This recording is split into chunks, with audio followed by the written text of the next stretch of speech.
Viral TikToker जेसा तामाङको वैवाहिक सम्बन्धमा खटपट, बिहे गरेको 3 महिनामै सम्बन्ध विच्छेद गर्दै। तिमीले यस्तो गिरेको जस्तो लाग्यो भने मलाई किन भेटाउँदै तिमीलाई गरेको जाऊ न त डिभोर्स पेपर दिएर साइन गर्नु।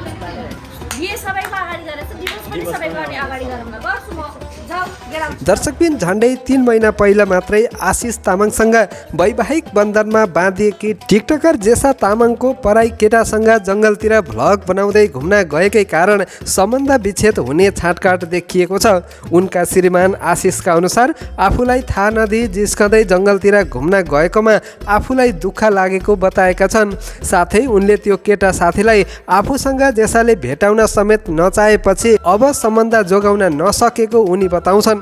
आशिषले आफूले जेसालाई अत्याधिक माया गर्ने तर जेसाले आफ्नो माया बुझ्न नसकेको उनले आरोप लगाएका छन्। जेसा तामाङ केही महिना अघि काठमाडौँको बन्चारे डाँडा स्थित डम्पिङ साइटमा फोहोर उठाउँदै गर्दाका भिडियोहरूबाट अत्याधिक भाइरल भएर चर्चामा आएकी थिइन्।